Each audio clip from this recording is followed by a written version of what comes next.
오늘 하나님의 말씀은 베드로 후서 3장 1절부터 9절까지 말씀입니다.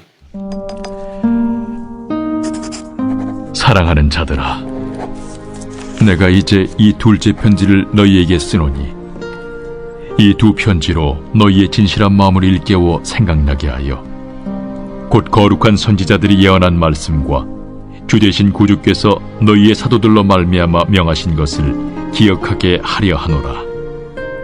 먼저 이것을 알지니 말세에 조롱하는 자들이 와서 자기의 정욕을 따라 행하며 조롱하여 이르되 주께서 강림하신다는 약속이 어디 있느냐? 조상들이 잔 후로부터 만물이 처음 창조될 때와 같이 그냥 있다 하니 이는 하늘이 옛적부터 있는 것과 땅이 물에서 나와 물로 성립된 것도 하나님의 말씀으로 된 것을 그들이 일부러 잊으려 함이로다. 이로 말미암아 그때의 세상은 물이 넘침으로 멸망하였으되 이제 하늘과 땅은 그 동일한 말씀으로 불사르기 위하여 보호하신 바 되어 경건하지 아니한 사람들의 심판과 멸망의 날까지 보존하여 두신 것이니라. 사랑하는 자들아, 죽게는 하루가 1000년 같고 1000년이 하루 같다는 이 한 가지를 잊지 말라. 주의 약속은 어떤 이들이 더디다고 생각하는 것 같이 더딘 것이 아니라 오직 주께서는 너희를 대하여 오래 참으사 아무도 멸망하지 아니하고 다 회개하기에 이르기를 원하시느니라. 계속해서 거짓 선지자들, 거짓 선생들에 대한 이야기를 하고 있는데요. 특별히 그들이 얘기하는 것 중에 종말론, 재림에 대해서, 주님의 재림에 대한 이야기를 사도 베드로 오늘 하고 있습니다. 1절에 보면 사랑하는 자들아, 내가 이제 이 둘째 편지를 너에게 쓰노니 이 두 편지로 너의 진실된 마음을 일깨워 생각나게 하여 라고 시작을 합니다. 사도 바울은 그들에게 말씀을 전합니다. 근데 말씀을 전하는 이유 중에 하나가 뭐냐면 말씀이 생각나게 하기 위해서요. 계속해서 리마인드 시키는 거죠. 무엇이 옳고 그른지를 제대로 가르치기 위해서 그 말씀을 주는 이유가 생각나게 하는 거예요. 여러분들, 우리는 이미 굉장히 많은 하나님의 말씀을 알고 있어요. 근데 왜 우리가 말씀을 읽어야 되고 굉장히 왜 우리가 왜 말씀을 묵상해야 될까요? 그 이유는 중요한 순간에 하나님의 말씀이 생각나게 하기 위해서요. 우리의 삶과 그 말씀이 생각나서 연결시키기 위해서라는 거죠. 그러니까 사도 바울이 우리에게 말씀을 주는 사도 베드로가 말씀을 주는 이유가 생각나게 하기 위해서, 생각나게 하였어요. 그렇죠? 근데 그 말씀이 뭐에 대한 거냐면 3절에 보니까 먼저 이것을 알지니 말세에 조롱하는 자들이 와서 자기의 정욕을 따라 행하여 조롱하여라고 얘기합니다. 이들은 그 말세에 조롱을 하는 자들이 온다라고 얘기합니다. 이게 무슨 얘기냐면 이들이 조롱을 해요. 예수 믿는 성도들은 주님의 재림에 대한 것을 기대하면서 살고 있었거든요. 순교를 앞에 놓고 있으면서 주님 언제 오실지 모르니까 우리의 신앙을 지키고 주님을 기다려야 해라는 어떤 그러한 신앙으로 살고 있었는데 그들이 조롱합니다. 그들이 조롱해요. 예. 그러면서 뭐라고 얘기하냐면 4절에 이르되 주께서 강림하신다는 약속이 어디 있느냐. 그렇죠? 예. 그 약속 없다. 그렇게 그들은 자기들의 말로 얘기하면서 조상들이 잔으로부터 만물이 처음 창조될 때와 같이 그냥 있다. 봐라, 그냥 있지 않냐. 그냥 있지 않냐. 그러니까 주님 다시 안 오신다는 게 말이 안 돼. 라고 이들은 조롱하는 거예요. 이들은 조롱합니다. 그러니까 주님의 재림은 없어. 심판날은 없어. 뭐 이런 조롱을 하고 있는 거예요. 그러니까 참 이게 재밌죠. 그렇죠. 믿지 않는 자들에게는 세상이 그냥 똑같이 돌아가는 것처럼 보여요. 그러나 믿는 성도들에게는 똑같이 돌아가는 게 아니에요. 믿는 성도들에게는 이미 예수님께서 오셨고 예수님께서 십자가 지셨고 예수님께서 부활하셨고 예수님께서 승천하셨고 이런 믿는 성도들은 정말 똑같은 게 아니거든요. 주님이 구원을 위해서 하시는 것들이 다 들려지고 보여지고 알게 되고 똑같지가 않아요. 그리고 이제 주님 오신 날을 기다리는 것이거든요. 예, 근데 믿지 않는 자들은 똑같대요. 그러면서 조롱해요. 주님 안 오셔. 여러분들, 이 재림에 대한 이 신앙은요, 우리 믿는 모든 성도들에게 정말로 중요합니다. 언제 오실지 모르지만 오시기 때문에 중요해요. 그렇기 때문에 항상 이것을 깨어 있어서 준비하는 그러한 신앙의 모습이 필요하다라는 겁니다. 그 영화에 보면 가나의 혼인잔치를 가지고 주님 재림에 대한 설명하는 부분이 있어요. 예. 근데 그 영화를 보면 주님이 하신 말씀이 그 갈릴리의 혼인 예식과 굉장히 비슷한 부분이 많구나라는 것을 이제 깨닫게 되거든요. 주님께서 언제 올지 모른다고 얘기했잖아요.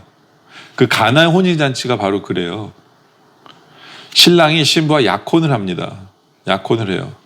약혼을 할 때 신부에게 결정권을 줘. 너 결혼하고 싶니 안 하고 싶니? 신부가 오케이 하면 그게 바로 예수를 믿는 거거든요.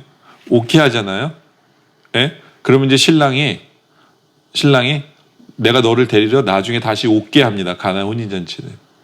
그리고 신랑이 열심히 혼인날을 위해서 준비해요. 근데 신랑이 결정하는 게 아니에요. 신부한테 결혼하러 가는 거는. 결혼하는 건 신부가 하는 게 아니라 신랑의 아버지가 합니다. 신랑의 아버지가 결정해요. 그러니까 그날은 아버지밖에 모르는 거예요. 신랑도 몰라요. 예. 근데 아버지가 이렇게 보고 너 준비됐다. 가서 결혼하자. 그러면 하는 거예요. 예. 근데 가나의 혼인잔치는 약혼을 한 후부터는 갈릴리의 혼인잔치는 약혼을 한 후부터는 신랑이 언제 올지 모르지만 신부는 항상 준비하고 있어요. 항상 신부를 준비하고 있대요. 그리고 대부분 언제 오냐면 밤에 신랑이 온대요. 밤에. 예. 밤에 신랑이 오면서 그 나팔을 불면서 이제 결혼식 합니다라고 그 나팔을 불면서 온대요. 그런 마을 사람들이 이제 일어나서 저 집에 결혼하는구나 해서 축하하러 오는 거예요.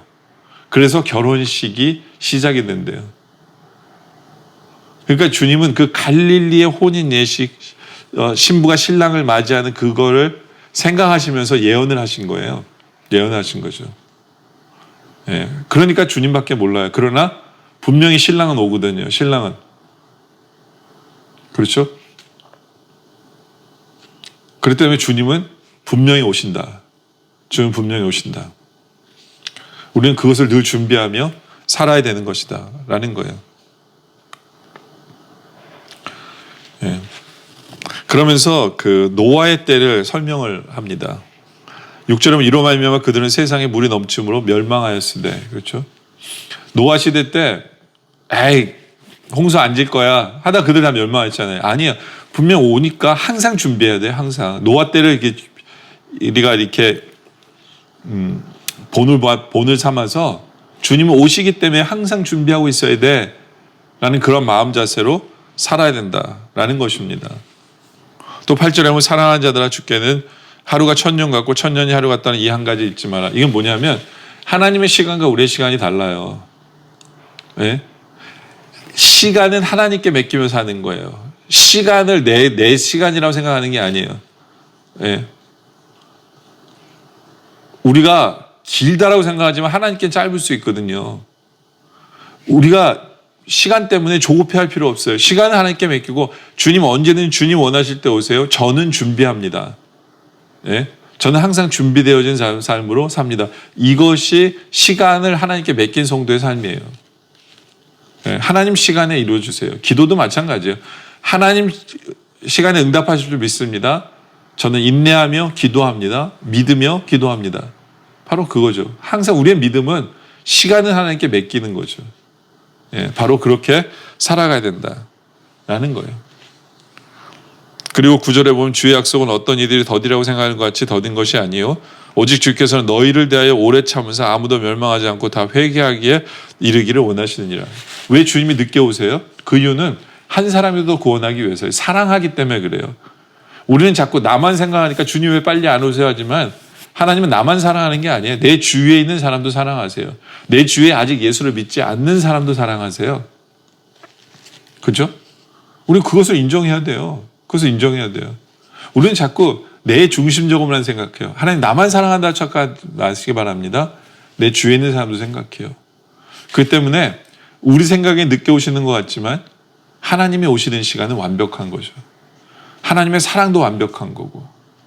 그렇죠. 하나님의 시간은 완벽해요. 하나님의 시간도 완벽해요. 예, 우리가 모르는 것뿐이에요. 모르는 것뿐이에요. 예, 우리는 모르는 건 모르다고 생각하고 우리 할 일은 뭐냐면 주님은 분명히 오실 것이기 때문에 늘 깨어 있어. 늘 주의 뜻을 행하며 주님 오시는 신부가 신랑을 맞이하기 위해서 준비하듯이 늘 깨어서 준비하는 바로 신앙의 삶의 모습이 필요하다라는 것이죠. 예. 항상 주님이 언제 오시든지 간에 주님 맞이할 준비가 되어져 있는 바로 그런 우리 모두가 되어지길 원하고, 그러나 주님을 사랑하기 때문에 주님 어서 오십시오라고 하는 그 늘 주님을 사모하는 마음으로 살아가는 그런 우리 모두가 되어지시기를 주님의 이름으로 축원합니다. 기도드리겠습니다. 아버지 하나님, 세상 사람들은 주님 안 오신다라고 얘기합니다. 뭐 세상이 항상 똑같았는데 너는 뭘 기다리고 있느냐라고 얘기할지 모르지만 우리는 주님 이 땅에 오신 것도 알고 있고 우리를 위해 십자가 지신 것도 알고 있고 부활하셨고 지금은 하나님 우편에 앉아 계셔서 우리를 위해 기도해 주신 것도 알고 있는 우리들이기 때문에 주님은 분명히 다시 심판주로 이 땅에 오시는 것을 우리가 믿습니다. 믿기에 준비하게 하여 주시옵소서. 시간은 하나님께 맡기게 하여 주시옵소서. 시간의 주인은 하나님이심을 고백하며 우리는 시간을 하나님께 맡기고 우리는 인내하고 우리는 주님을 더 많이 사랑하고 주님을 준비하는 우리들 되게 하여 주시옵소서. 아버지 하나님, 하나님 나만 사랑한 것이 아니라 우리 주위에 있는 모든 사람을 사랑한다는 것을 우리가 알고 주님 준비하기 위해서 그 사람들을 주님께로 인도하는 삶을 살아가며 그러나 주님을 사모하기에 주님 어서 오십시오 하는 그러한 마음으로 날마다 살아가는 우리들 되게 하여 주시옵소서. 아버지 하나님, 오늘 말씀에 감사드립니다. 계속되는 기도 속에 함께하여 주시옵소서. 예수님의 이름으로 기도드립니다. 아멘.